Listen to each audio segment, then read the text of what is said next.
Mama Jane. Yes. So, you've welcomed me at your house just a couple of days ago when I first came to Nakuru here, Gilgil, Yeah. right? And so basically I was fascinated by your presence from the very first moment I met you. Yes. Like, this is a woman I want to talk to. Yes. And the context of us meeting is through Play for Smiles. So Yes. one of the homes that Play for Smiles is taking care of is Yes. the safe house here, Loving Hands. Yes. Okay. And you've been part of this for at least 3 years. Yes. I met your family, they're all supportive. We met Kenya, beautiful smile. Yes. Victor as well. Yes. We met That's him my as well, boy. the small kid. But tell us more about you. How did you find yourself with Loving Hands? Okay. I came to this town to work, and little did I know what is in this small town. Okay. Basically, Gilgil is a military town, All right. whereby we have got so many women who come to make a living here through the army guys. Through the army guys. Okay. So I came here to teach, and I taught for just a short time, and I developed something called bronchitis. I was coughing a lot in the class, and Okay. I was very, very uncomfortable, Mhm. which means I made a decision of disconnecting from teaching. All right. And I started a small business. Actually, it was a restaurant where I was cooking food, Mhm. and I made so many customers, and so many people were attracted by the small business. Okay. But later to realize that every evening I had a group of children coming around there, Mhm. and they were coming from 6, and all of them hanging around From 6 in the morning, you mean, or from in the 6 evening. Okay. And some of the small ones would come and tell me, Mama, when something remains, give us. We're outside here, and we are not doing anything wrong. Okay. We are waiting. All So it went on and on, and I started wondering, where do these children come from? Why do they come at 6 in the evening? Mhm. Mhm. And I became interested now. And I invited them inside, and I told them, you'll be coming inside the hotel at 9 when all the customers have gone, and we shall be eating, and I want to know you. And that is exactly what I did. They became my good friends, and they started telling me their stories.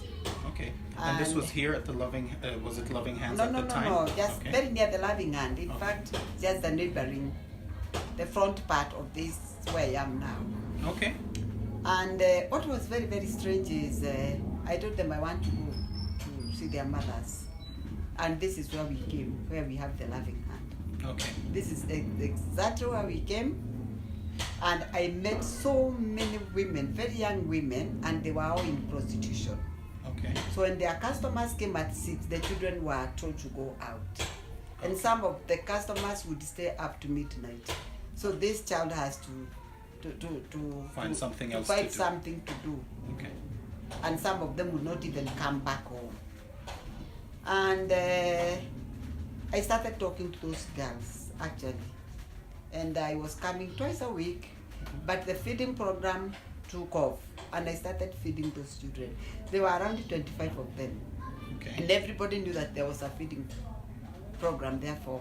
So the feeding program started by chance because you had a restaurant and because these children just happened to be there after 6 every Exactly. day. And in fact, when I got the history, I became like more connected now. Mhm. And I thought this is a need that need to be addressed. So I became a friend of the women, and we were talking and chatting. But there was no time those children could come back home. Okay. So eventually, I was met by a lady, a very old lady from Naivasha. She was a Mzungu, but a white Kenyan. And she Okay. told me, young lady, what do you do here? Oh, I always find children here. You are giving them food. When they fight, they come here. Who are they? So I told her the story about the children, and she said, maybe these children need somewhere to sleep rather than sleeping on the veranda. Okay. And she rented 2 rooms. So they were coming to it, and now they had somewhere to sleep. Even if it rains, they would sleep there. So finally she told me, can we look for a bigger place for these children? Of course, we did.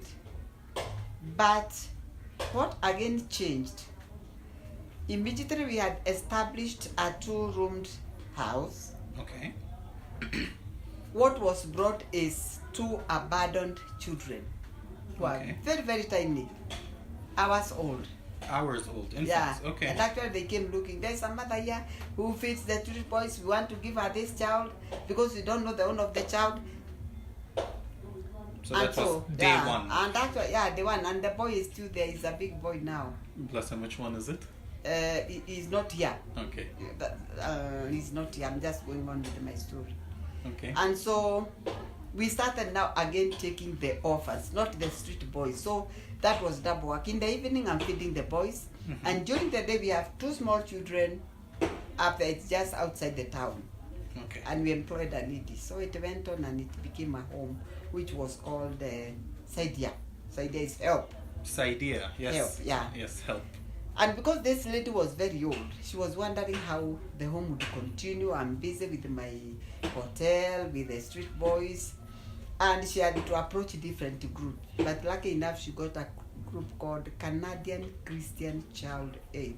It's a Canadian big Catholic Christian Child Aid. Yeah, it's a big Catholic-based organization that deals with children. Okay. And so, in fact, she invited them and they came and took over. Okay. So, I came back now to what I was doing. When my husband retired, now we had to close the hotel business, and my husband started a shop.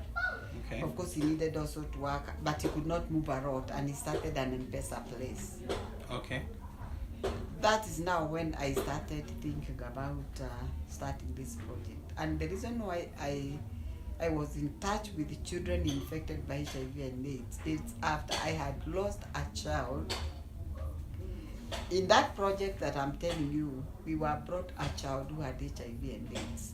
Okay. But my partner did not like that. In fact, that stigma of feeling that we don't have to interact with the children with HIV and AIDS actually was there, and it was very high by then. Okay.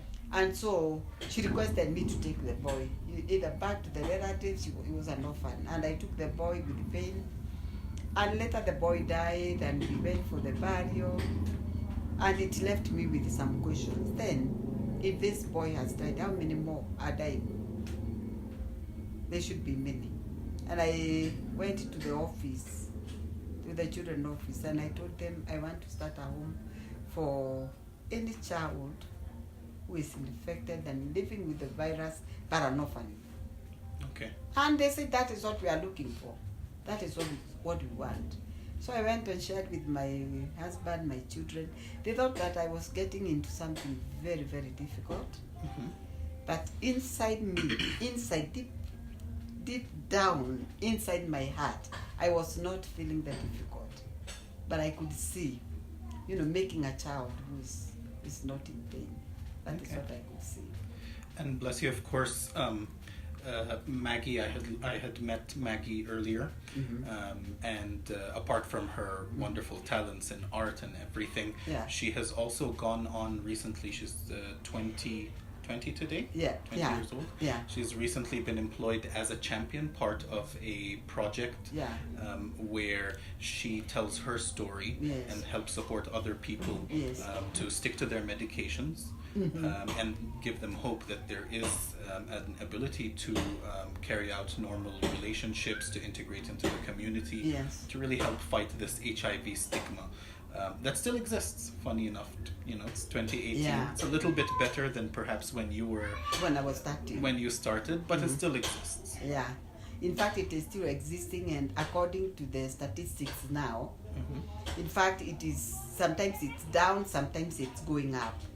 In fact, the other day they were telling us that it is up again on teenagers and university students. That is why they are recruiting young people to talk to other young people about taking the medication, about knowing their status. It's something like a campaign that has started. So let's say HIV is still there, And we need to continue fighting and assisting people with HIV and AIDS, helping them to live, because medication is there. Yeah. Yes, medication is there, and I believe a lot of people don't know this, but an absolutely normal life is available even though you're HIV positive. Of course, yes. Like now, like when I started this home, in fact, within a very short time, because it started in 2014, September, and within 3 months, we had received more than 12 kids. And by the time they were brought, those children were very sickly, malnutrition was an issue. But it is not that there was no food, they just suffered rejection because of their status. Yeah. So by the time they come and you just show them love and you give them love and you accommodate them in yourself and you start feeding them and the medication, in fact, they change very, very quickly. And that is happening, and I can see through this. And to mention something true, this project is also very, very demanding. Yes. Because it needs the human resource, it needs food. So many people have to get involved, and that is why now the GG is here with our group, giving therapy. Because anything small that is being done for these children, whether it is education, whether it is clothing, whether it is talking to them, whether it's giving them love, games and play, therapy, whatever is being done, it is working like medication. One of the best things I've heard you say is kids don't need food and education. They need food and education, but they need that interaction and play. Yeah, in fact, people sometimes think that the biggest needs of children is clothing, education, and maybe, let me mention, even a meal. Yes. But we have to go beyond that. In fact, just give them food, you don't talk to them. Just buy them clothes, you don't talk to them. They will still go down. They'll be miserable. Absolutely. Because when somebody is in a painful world, you can imagine a child being forced to take medicines every morning, evening, compulsory. And when you ask them, why are you sick, they even don't know why they're taking the medicine. They don't feel that. That is very complicated, and it can put them down. Yes. But if they take medication, they get meals, they get love, they get this play therapy like the one they had yesterday. Actually, when they came here, they were very happy. And this morning, I'm a witness, some came asking me where you guys are, because they thought even today we had to go there. That is why I sent them to go and have continue some more fun. And have some more fun. Human interaction really is important, very. Because it's a part of socializing a human being to be part of society. Yes. And like you say, clothes, food, it's important to keep your health. Yeah. But it only goes so far. Yeah. You need to be able to interact with them. And I had the chance to speak to some of the ladies you had been working with, the Big 10 project. Yes. And one of them even mentioned, and maybe for the first time it surprised the rest of the group, but the heartwarming moment, the touching moment for her, what she recalled is, there's this Muzungu who's hugging my children. And they also recalled their children having been loved and put in a bus and taken at the Igbo camp. Yes. That was a miracle. According to them, it is an imagination that they have never thought it could ever happen in life. And also these children feel isolated by the community. Actually, they feel isolated. So what I mean, I mean that we need so many people to get involved in changing and wiping away the tears and changing the painful world, the world of the children who are miserable and they have lost hope. If you look at those ladies, by the time I called them, there are prostitutions who are in pain. They do it but in pain. Yes. Remember, they have children. And they never communicate to their children what they do, but the children, you never see them at night. A child is born and a child grows up to an adult, having never seen the mother in the house. from 7. Yes. So. And I think one of the best things about that project, sorry to interrupt you, is that those women have also become champions. Of course, yes. And champions of change in the past year and so months. And it was a process. And the process is still there. Because they also have some challenges. Absolutely. That is what I'm saying. Something that I've been thinking a lot and just telling God to bring a way out is taking their children and give those children quality education so that we can disconnect the system now of the children going back to what their mothers were doing. Because of course, I'm not ashamed to say, here in Kenya we have got 3 types of schools. We have government schools, which are overpopulated, no books, few teachers, problems within themselves. And you used to be a teacher yourself. Yeah, so I know. And then we have private schools, which give quality education, but you have to pay for that quality education. So through the government, you just get education. Maybe you don't pay for the education, but it will never be a quality education. So the moment we give children the quality education, in fact, we are differentiating them because we are giving them a chance of that better tomorrow. Mm-hmm.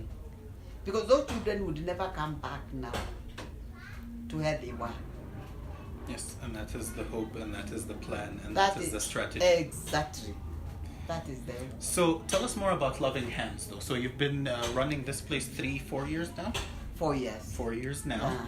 And currently, how many kids do you have? Adults, children, infants? Because I was walking through the space and just kind of enjoying some of the artwork on the walls, enjoying some of the spaces, but also the rooms, the dorms. I noticed there's a space you walk in, it's girls, and then there's babies, and then there's boys.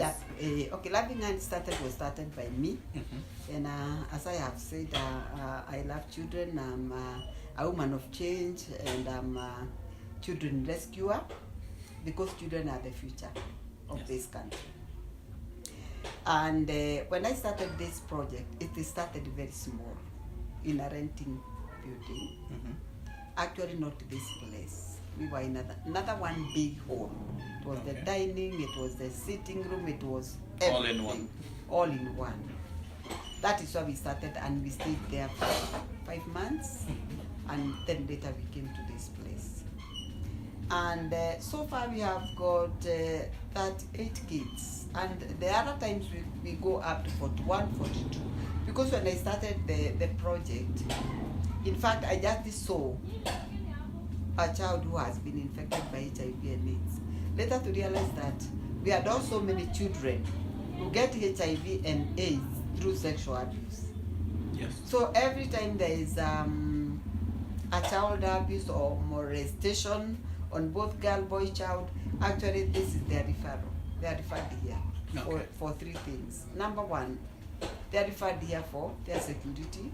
Okay. Because we are operating like a safe house. Very good. They are referred here for counseling. Mm-hmm. And then number 3, for placement. Okay. When I talk about they are referred here for security, it's when they are here, you know, they feel safe. Probably a child has been abused by a relatives and there's noises and people. So when they are here now and they join the other children, they become a family, they feel secure. Yes. And then the second thing we do, we try to explore through the child, how the child is feeling. And we now try to pull out the child from that using the counseling skills. And more children, actually I use play therapy. Okay. You follow a child, you connect with the child, you go out, you have a drink, you go to the road, you watch the cars, and you are still communicating to get the story. So you make that very, very strong relationship. Bless you. Of course, the counseling I found very impressive. In fact, the first day I came to meet you, I just came from the airport. It was the end of the night, and already you had the story of counseling a specific family, a very difficult situation, but unfortunately a very regular situation as well. In fact, we were here with the shaker, and it took 2 hours just to remove them from that world and trying to put them into the normal world. so that 3 other kids who have been put in somebody's house can start life again. Yes. But it never happened. I'm still waiting as I am talking with you now. They come from the court, then I go and talk with the police. For the best interest of the 3 kids who are just staying with a neighbor. Yes. Yeah. So those are the issues. So Safe Houses has so many involvements, as I have told you, because we deal with the children with HIV and AIDS, and we also deal with abuse cases. So there are kids are in and out, but the kids with HIV are here permanent. Actually, this is like their home. Yes. And I personally feel I have to stay with them until they are self-reliant. That is why I'm still struggling with Maggie, who is 20 years old. Mm-hmm. She's not supposed to be in the orphanage because the regulations say that when a child is 18, they have to go out. But where do you take them? Why should they go out? And where do they go out? Unless now you know specifically where they are. And then you make a follow-up. Being a mother and giving them the mother's love. However stubborn they are. And they can be stubborn. For the security of the others, they're going to meet out there. You can imagine a beautiful girl with HIV and needs, and he meets a man like you. She is in need of money and maybe somewhere to sleep tonight. What would she do? She will do anything. Yeah. That is a possibility. That is but a also, possibility. in many cases, these girls have become your daughters. It is difficult to let go of them. Of course, in fact, there is a very strong connection in fear of what would happen when they go out there. I must be assured that when they are out there, like now when Bev came, I had called her. I had to know, are you comfortable? How are you taking the medication? Do you have a boyfriend? All these questions. And the last words would be, I still love you very much. And in case of any problem, please let me know. I'll be there for you. Those are my last words. To keep the connection. Yeah. And at least in the case of Maggie, from my small conversations with her, yeah, I can say your care has been blessed and it's working. Yeah, it's working. In fact, we even looked for that job for her when they had advertised. Mm-hmm. And Maggie has never been ready to stay on her own. I realized that. So we have to start now from the scratches, preparing her now. You are an adult, buy yourself a table. So it's a following up until now she's settled and she can cook food for herself.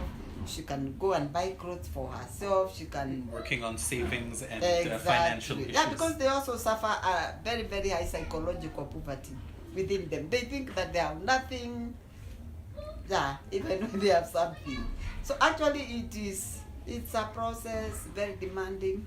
So one needs to be very energetic and very strong and very prayerful to face the issues when of the day. When it comes to energetic and playful, you remind me of my grandmother. She was a teacher as well. And your style. Yes. Your style is something we have brought up over and over again. Today you're in green. Yesterday you were in a nice little headdress. Yeah. Right? You're always looking nice and flash. In fact, those are just I always tell Gigi, Gigi, I want to be very smart. Because sometimes when you deal with problems and you walk out, people would think this woman has so many problems. Even herself is a problem. They would just think but you are a problem. She looks like a walking problem. Because even most of the people are avoiding me these days. Because every time I meet with somebody, how are you? And I'm fine, but you have to remember we have children there and you can bring some unga, that language. Yep. And sometimes they would see and, cut a corner. They just move around. But I try to put a face, I want to just put a mask that I'm very comfortable, even when I'm not comfortable, through becoming very, very smart. And also I try to display a face or a facial of joy, that every time I meet with somebody I must greet them and smile. But behind there are problems and challenges, but I know how to deal with them. You do. Yeah, I'm very much ready to go all through with these children. It is important to note that doing work like this means that you will hear a lot of negativity or it's just a whole pile of bad stuff piling on over and over again. Mm-hmm. And one of the favorite things I like about how your mind works is you're looking at psychosocial development. Exactly. You're looking at first providing the basics, but the basics is not enough because you want these children to be able to go out and live. Yes.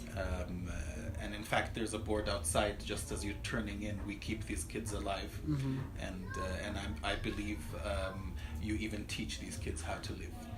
Yeah. Which is a step in fact, the first steps we do here, we train them housekeeping. Mm-hmm. Like when they wake up, they know when I wake up, I have to do my bed, I have to arrange my clothes, I have to go to, you give them some small responsibilities of taking care of themselves and their own things, whatever they have, whether they are small or however. I must keep my shoes, I must arrange my clothes, I must, unhang them, I must fold them. And then on Saturdays, each mother must have 4 kids or 5. If it is the cleaner, she must have 4 kids. Do washing with them, hang the clothes with them. So that is training them how to wash their clothes. Very good. And the cleaner also must teach them doing their beds. By the way, the truth is those beds, the way you show them, the way you saw them, it is not the mother, it is the children doing them. That room this holiday, the mother is relaxing and doing nothing. They have duties. They clean, they do the beds. And finally, we have to go and check. And also we reward. Okay. Yeah, we reward. We do? At the end of the year. What types of rewards have you done? Like now the cleanest child, I would ask the mother, who was the best child when they came in the kitchen? Okay. Who was the best child in arranging the clothes and they were never scattered even a single day. And actually I take them out for lunch. Chips, we don't cook chips here. So I take them out and they eat chips and sausage. That is chips and sausage, meal. Food for the soul. Yeah. And also the other problem that we go through is some of these children, when they get into their adolescence, they have got painful flashbacks. Okay. And sometimes they withdraw and they are quiet and they are not talking. And when you ask them, why are you sick? You see the tears coming out, which is very healthy. Later to follow, they would just tell you something. I was thinking about my mother. And then you can have time with them. Sometimes because they are in the fear of opening up. I have a friend of mine, a counselor. She was here this morning, and actually we normally sign a contract with her. She comes here, she will be coming now on Tuesday and Thursday. In the case there are indicators of a child who needs somebody to talk to. She talks with them. Actually, she does that voluntarily. I told her I cannot afford paying for the counseling, so she can also give that as her donation and share it. Okay. So it's been wonderful chatting with you. Yes. It's been wonderful having met you. And let's take a tour of the place. Yes. I guess. Yeah, and I should not forget thanking you very, very much. And especially Jihad. Actually, she has a big commitment, and it's like she has denied herself to do and to give the best to these children and all the friends she's bringing. Actually, every time and every day a friend comes, there is a big difference that is taking place. Even coming and holding a child and smiling to them, and like when Sheka went to the lake with some of the children, and they are walking together and they are talking. That is a therapy by itself. Finally, this is a long-term project.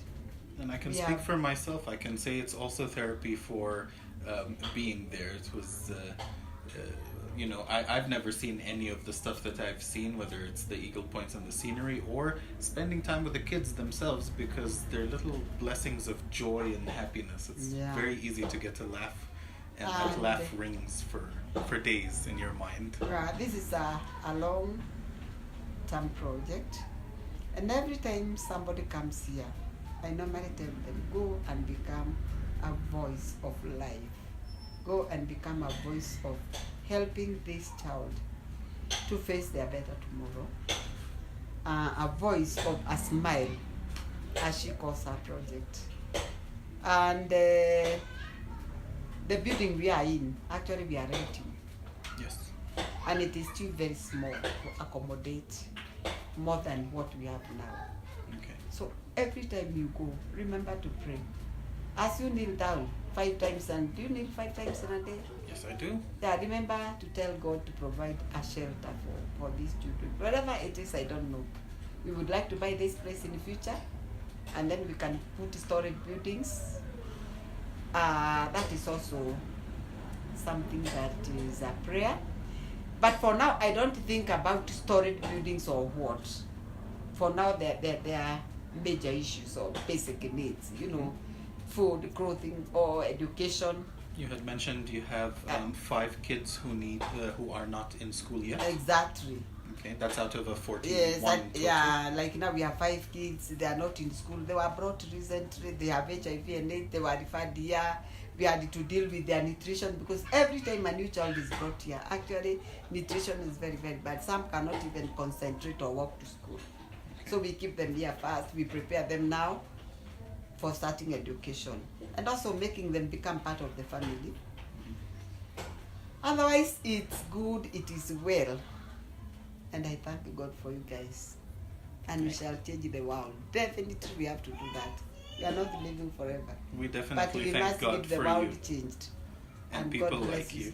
Gigi, you mean so much to me. And it was a divine connection. Thank you, Sheikha. Thank you so much. 2 hugs. Yeah. Bless you. All right. Yeah, just become a voice. Wherever you go in the world, All right. become a voice of the loving and safe house. Let your hands become hands of Hugging. and holding love. together, putting together. Yep, I'll take on that mission. I like it. Thank you very much.